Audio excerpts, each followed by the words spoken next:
Lucky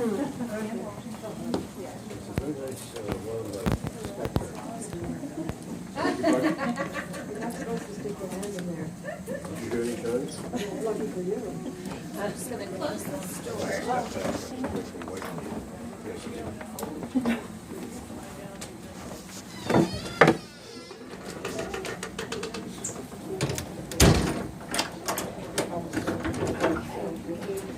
So this first room we'll be looking at today is the library. Daughter Ethel referred to this as the heart of the home. And for a time this was the family gathering place. So you see there's plenty of seating around the room. Children were encouraged to sing songs, recite poetry, not always in English. TR was fluent in a handful of languages, especially German. Over to the left you'll see quite the collection of books. When the family was here, there were over 10,000 books in the home. TR supposedly could read a book a day. Above the books we have this collection of bronze statues. He's quite the collector of art. If anyone's familiar with the artist Frederick Remington, you may or may not recognize the statue closest to the doorway, titled Paleolithic Man. Feel free to walk right up to the barrier so you can get a good look in the room. You know if all the bronzes are American? I believe so. I would say for the most part. Above the statues, we have his wall of heroes. So we have some familiar faces: Abraham Lincoln, Ulysses Grant, John Marshall, George Washington. Any guesses as to who this man is in the largest portrait? Is it a relative? It is a relative. Is his father? Yes. It's his father, also named Theodore Roosevelt. TR said he was the greatest man he'd ever known, and would actually take this portrait with him to and from Washington, D.C., so that he was always watching over him.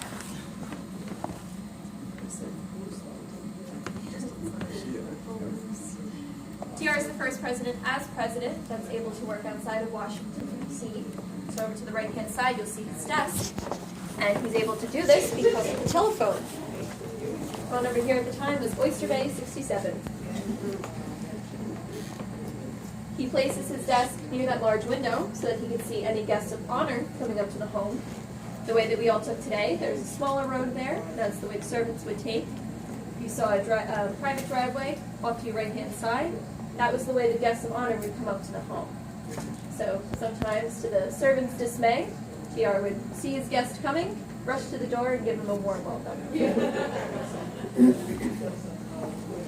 On top of all the people you had in and out of the home over the years, you also had quite the collection of pets. So one of them is Josiah the badger, who's on the floor over there. Pointer's not working. Picks him up when he's pretty small, so of course they're cute when they're small, but wild animals grow older. Alice said he would hiss like a tea kettle and actually nip at the heels of the children and the guests, so he was later banished to the Bronx Zoo. Are all those skins in there animals that he killed? Yes, yep, all the skins in this room, he did hunt them. And what about the taxidermy on them? For the most part, he did them. Some of them are gifts, and I'll point out a few of them that are gifts, but pretty much everything you see after he's president, he goes on a big safari where he shoots a lot of animals. He's actually hired by the Museum of Natural History to collect specimens, so a lot of what you see in there today was shot by him in a big hall while they were out there. So just this TR space. On the left we have Edith's space, known as the drawing room. There's an entrance on either side of the fireplace, so get a good look through both. Obviously a very different styled room versus the rest of the floor. This is very much her space. This is where she would have her friends over, so in the middle of the room you'll see a tea set. On the left here we have a large polar bear skin rug. This was a gift from Admiral Perry. He's the first American to reach the North Pole. And when the children were well behaved, they learned to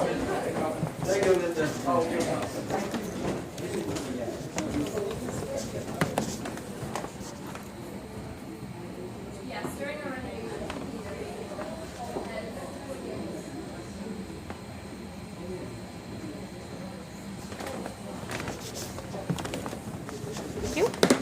right-hand side over here, we see a desk. This is where Edith would run the estate. Sorry. That's okay. No, it's not room for them. Now, I know it's very hot, it's very warm in here. What would they do in the summer? Just keep all the windows open? Oh, this is nothing. Wait till we get to the third floor. I guess they were used to it. Yeah, a lot more windows are open. They had a breeze coming up. So, TR could run a country, but he was terrible with money. Edith would actually give him an allowance of $20 at the beginning of the day. And he said to save his life, he couldn't tell her what he spent it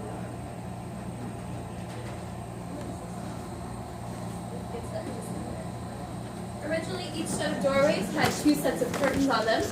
Everyone, including TR, had to knock before they entered her room. The only members of the house that didn't have to do so were the family dogs, which is why underneath her desk, you'll see a bowl on the floor, where she always had fresh water for them.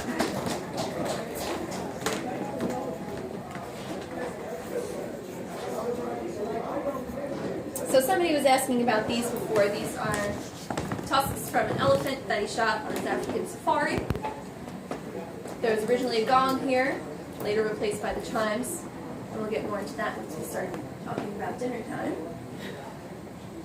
This large fellow here is an African Cape buffalo, one of the many animals he shot on his African safari.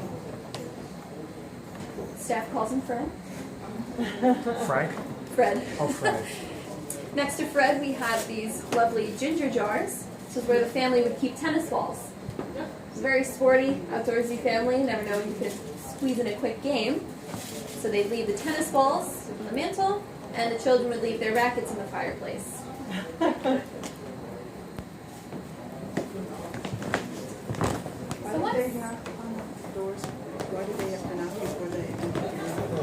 Edith liked her privacy. Unlike her husband, she was a little more withdrawn personality. So it was just that. Yeah, just her. So once you're ready, we can make our way straight back. Take note of this archway that you're passing underneath.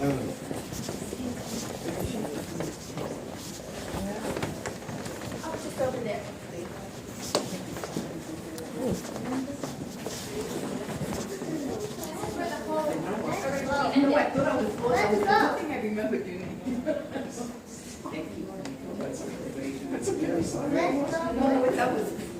See, you're glad you're not me.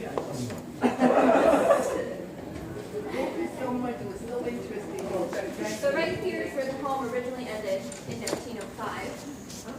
TR was entering his second term as president. Edith's getting a little sick and tired of hosting all of his guests in her room. So they decide we need more space. So here we have the north room. Where we're all standing right now is originally the porch, continuing right up until the dining room.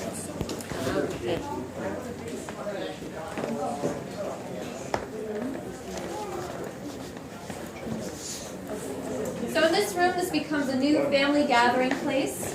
This is also where TR will host his guests. It's in this room where on separate occasions he'll host dignitaries from Japan and Russia to settle the Russo-Japanese War. For his efforts, he's the first president and the first American to win the Nobel Peace Prize. Now, were all these animals on the wall for this time, or these are all? Yep. As thanks for his involvement, we have the small samurai armor on the table, which is a gift from Admiral Togo of Japan. Also from Japan, over to the right-hand side here, we have a Japanese saber, has a sharkskin handle.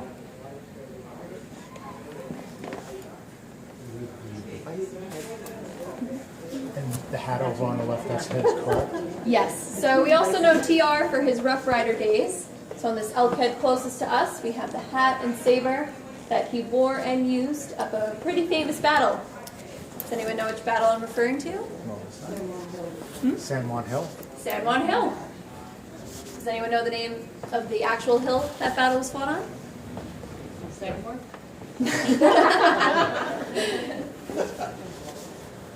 It was actually fought on Kettle Hill.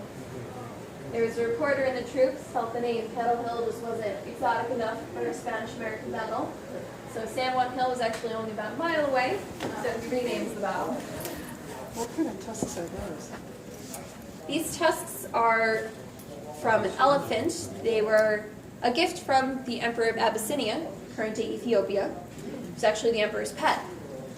Lives to be almost 100 years old, and after he passes away, Emperor gifts them to TR, perhaps thinking, well, who else would so proudly display animal parts in their home? That's huge. How much, do you know how much they weigh, by any chance? No idea. And of course, with the tusks, you have to have an elephant foot trash can over to the left here.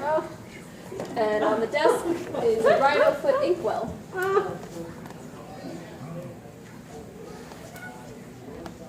We have another Remington piece in here on the far side of the mantle. This is known as the Bronco Buster. After the Rough Riders returned to the States, they're quarantined out on the east end of Long Island for a little while. And while they're there, the troops chipped in to have this made for TR, and they actually presented it to him in a little ceremony. So this was one of his most treasured items. Him on a horse, I can't tell what it is.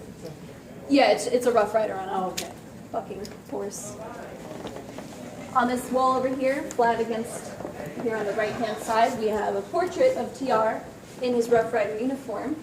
And if you look closely, you might notice something's a little bit odd about the painting.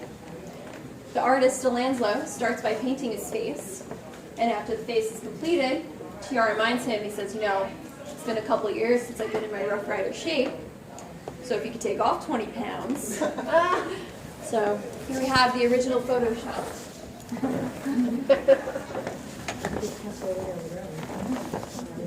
Also on this side of the room, we have the silver cup over here. This is actually a gift to Edith. TR is the first president, as president, to leave the country. He's overseeing the construction of the Panama Canal. They're about to board the USS Louisiana, and the crew is a little hesitant to let Edith on board. This was a time when it was considered bad luck to have a woman on a ship. But TR, being president, gets her on there. They make it safely there and back. And as an apology, the crew chipped in to have this made for Edith, the silver loving cup. Any questions before we move on? I know there's a million things in here. There's a lot of other sculptures, are they all? Are they, there's a lot of other sculptures, so that one you said was a Remington, are they, what are the other ones? I'm not sure the artists of the other ones, I just know They're they're just like copies of, I mean, they're in the same style, so.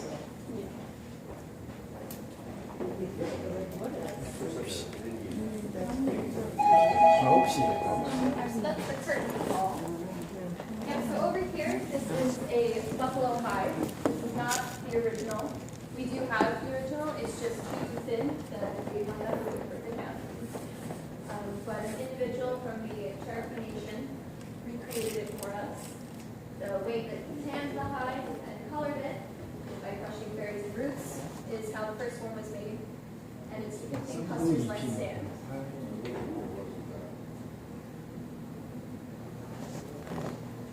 What do they store in this entry box? I'm sure it changed over the years. There wasn't anything special. So if anyone's getting hungry, we'll start talking about dinner at the Roosevelt Home. Dinner was always at 6 o'clock. So 10 minutes beforehand, the cook would come out and Ray was originally drawn over here. When the children heard that, they knew they had 10 minutes to be downstairs, formal attire, all cleaned up. Tiara and Edith would wait for them at the bottom of the stairs for inspection. If they passed, they were allowed to eat at the dining room table. If not, they had to eat in the kitchen with the servants. But dinner was not something he wanted to miss out on. Ted Jr., who is pictured over here, despite him and all of his brothers graduating from Harvard, said the best education he ever received was at this dining room table. You had some really big rock stars of the day coming through here. You had kings, queens, emperors, empresses. Thomas Edison would dine here one evening. And TR always had his kids have 3 questions prepared for their guest of honor. So they were very active in the dinner conversation. Learned a lot from that. I imagine that table expands considerably because Yes. it doesn't look as if it was whole, closed when the whole bit. Yeah. You know, the family starts out at 8 people. Right. There are 2 leaves that can be inserted. We just actually don't know where they are at the moment. hence the smaller setting. Edith would sit at the far end of the table and speak to the servants through the screen, which is a gift from the Empress of Japan, and she would serve first. That way she could let the servants know if everything was prepared as it should be. And when she gave the go-ahead, everybody else was served.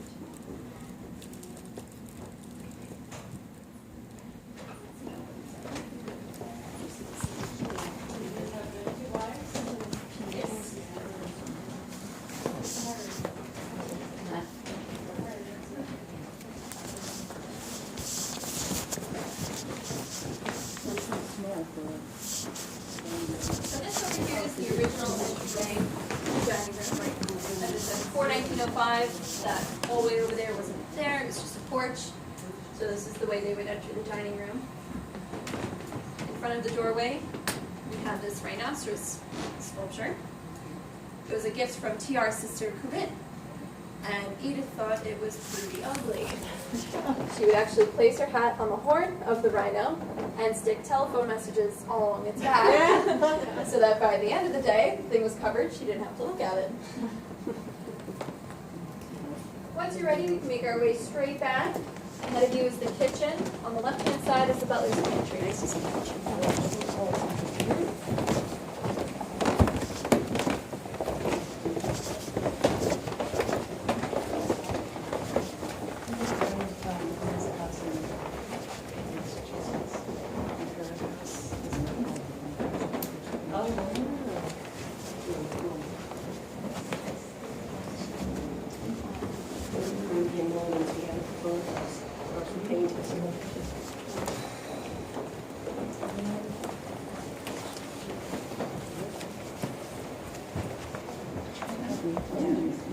So in the butler's pantry, this is where any last-minute changes to the meal could be made before heading out to the dining room.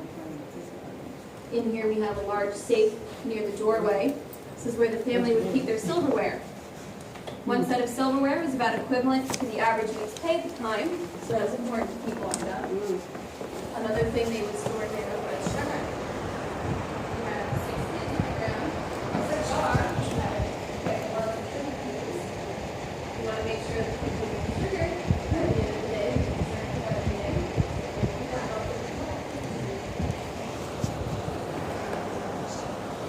To the right of the hutch, you'll see a wooden box, maybe 3 feet high. That's an ice box. The structure outside with the cone-shaped roof is the ice house. Actually goes about 20 feet underground. Every morning a servant would go out, break off a hunk of ice, and place it in the ice box. Despite the fact that the refrigerator is invented in Edith's lifetime, she still decided to use the ice box instead. Where did the icebox drain? Where did it drain? As the ice is melting, it's changing to water, right? So is there- I think there's a compartment on the bottom of the ice box, and then that's emptied at the end of the day.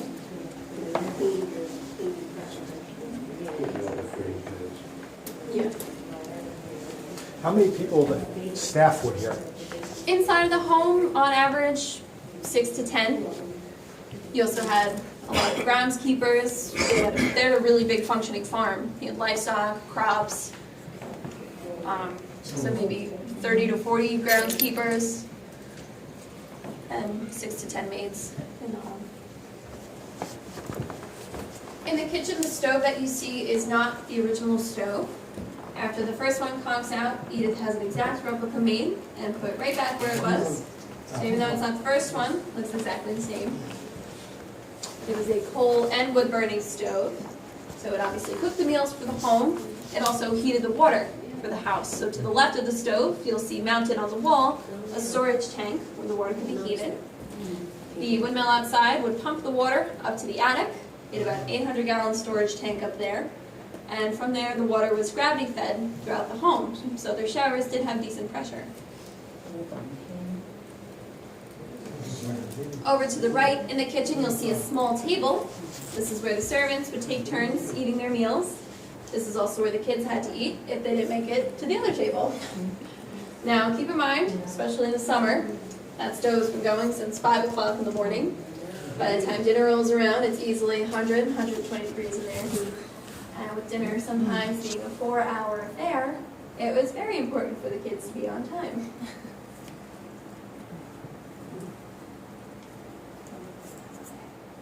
So kids couldn't just eat them, even though they were in the kitchen. Yep, so the kids were, their meals was served an hour after the meals were served at the dining room table. And then once they were finished eating, Edith always told them, like, put them to work after they're done eating, so. Oh. That's that one kitchen that's for the whole house, it's over that wow. Yep. So all the time. Good owners, Right? whoever was in charge. So when we head up the stairs, we'll first see what was for a time the only bathroom in the home. Edith doesn't like the word bathroom, so she paints the whole thing red, as everyone calls it, the red room. And from there, around the corner, we'll see the children's bedroom. So once you're ready, you can head on up.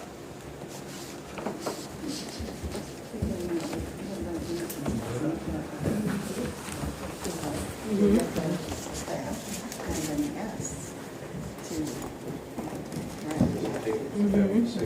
The all day. Yes, for silverware, sugar. Not much modern refrigeration. and anything that has to be reheated has to be reheated. On the stove or the oven.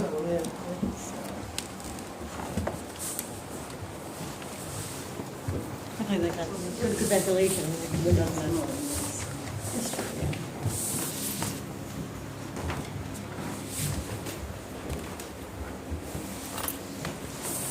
Place for a window.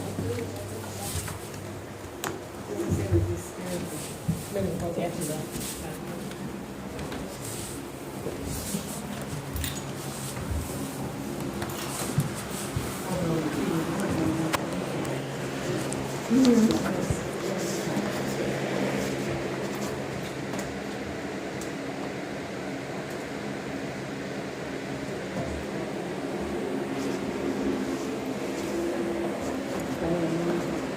I don't know, let's see.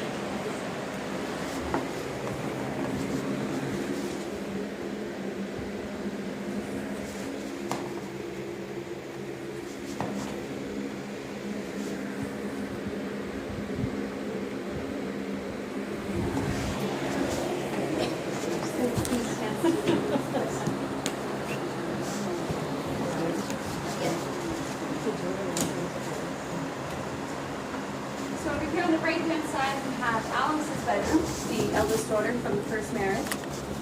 When she marries and moves out, she does take all of the furniture with her. However, we were fortunate enough, she does donate it back and actually provided a drawing where everything was in the room. So the location of everything you see is based on Alice herself. What about the writing saying door lock? I think it says. on the door. Yes, yep. So that door, and there's also a door in the back of the boys' room. There's a connecting closet between the two rooms. Youngest son Clinton takes it upon himself to kind of claim that space as his own turf. So he pulls up a chair to the door in Alice's room, paints door locked to let his older sister know that that was his space now. In her room, you'll see a tiger skin rug. There was one Christmas where Edith was going to auction off one of her tiger skin rugs. So she says, whoever wins this game of Parcheesi gets to win the rug. Daughter Ethel wins, and Alice threw such a fit that Edith just gives her the other rug, kind of just keep her quiet. There's another time TR comes home and finds Alice smoking. He says, no daughter of mine is going to smoke under my roof. So the next day he comes home, she's on top of the roof smoking. Just like the little princess. Wasn't she pretty rebellious as an adult? Yeah, she would smoke in public, which as a woman doing that was very taboo. Even something with her marriage, wasn't it? Something, just vaguely. Just in her whole life, she was a little rebel. She actually kept a snake in her pocketbook. And she was like in her early 20s, just like, wah. Who was that? Which person? Alice, the oldest Oh, daughter. Alice, okay. A friend of TR actually asked him, he said, why can't you control Alice? And he said, well, I can either run this country or I can control my daughter. I can't do both. So he runs the country. And actually, it's funny, after he passes away, every president leading up to her death always had dinner with her on her birthday. She made that much of a name for herself. She was like that much of a celebrity. That, yeah, I thought that was pretty cool. So over here on the left is the boys' room. At one time or another, every boy will stay in this bedroom. Not all at the same time, maybe a maximum of 2 at once. This over here was originally a linen closet. During the 1905 renovations that added on the north room, they must have thought, well, maybe one bathroom wasn't the smartest idea. So they converted a couple of rooms into additional bathrooms, this being one of them. So this one was referred to as the splash closet. And in the shower, you'll notice that there's 4 nozzles. One was to power the water, one was for hot, one was for cold. Any guesses as to what the 4th nozzle was used for? Bubble bath. Bubble bath, not too far off. No. It's actually Steam? not steam. That's a good guess, though. It was for shampoo. Oh, well, there's the close. Yeah. So that you would turn that nozzle, the shampoo would come out with the water, such as Mommy Beans.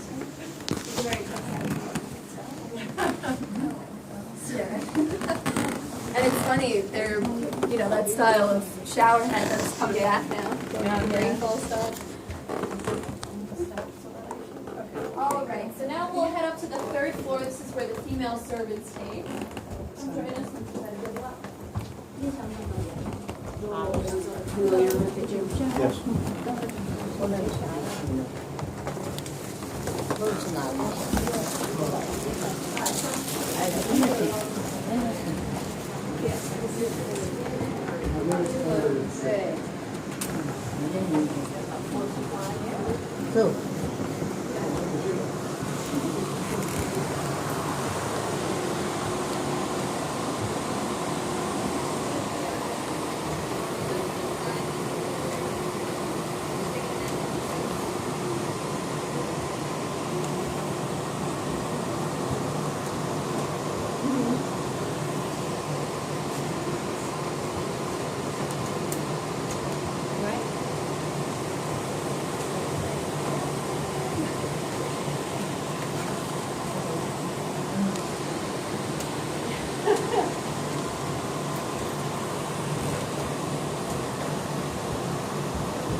Sorry.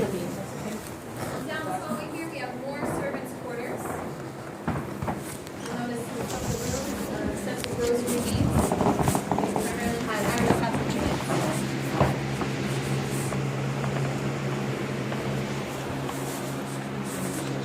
We'll get to that later. What's this vent for? To ventilate the air naturally throughout the hall. So it opens up upstairs, is that It'll open up right to the roof. And if you look down, you'll see a stained glass window. And when we're back on the 2nd floor, we'll see the underside of it. This large linen closet here, on some of the linens, you'll notice RFS monograms on them. He had found that it was actually less expensive to send out the laundry to be washed versus washing it on site. However, you had multiple Roosevelt families living in the area at the time. So started to embroider RFS for Roosevelt's establishment.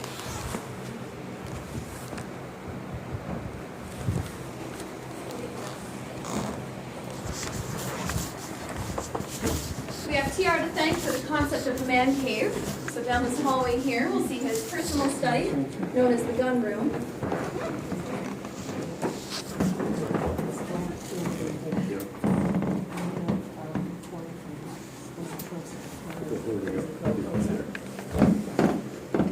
This one right over here, but mine is more satin. It's just a short top, it doesn't have to get together, it's never finished.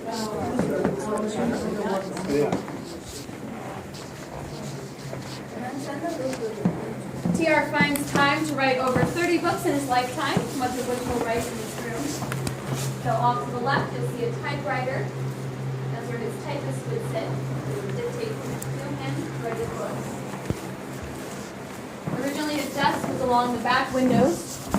When the family was here, there wasn't a tree line surrounding the property. You could see right down to the water. Apparently that view was a little too distracting when you're trying to write a book. So we moved his desk over to the right-hand side.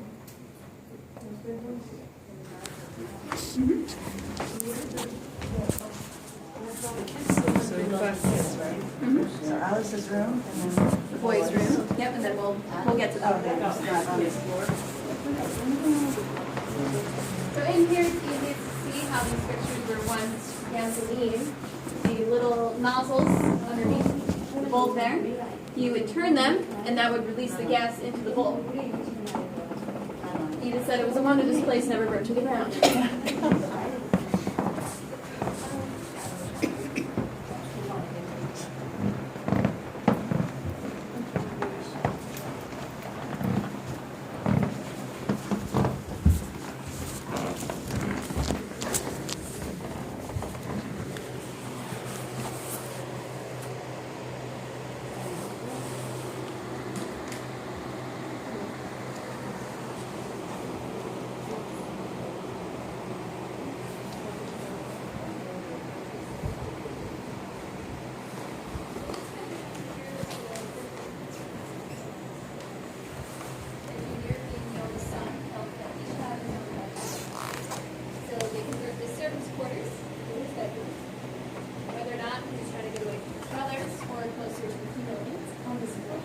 It's up for you to decide. But as he goes off to Hardwick, next son Kermit takes over, so on and so forth. So this becomes a rite of passage for the boys before going off to Hardwick. In the back, you'll see a large table. This is where he would practice taxidermy, just like his father.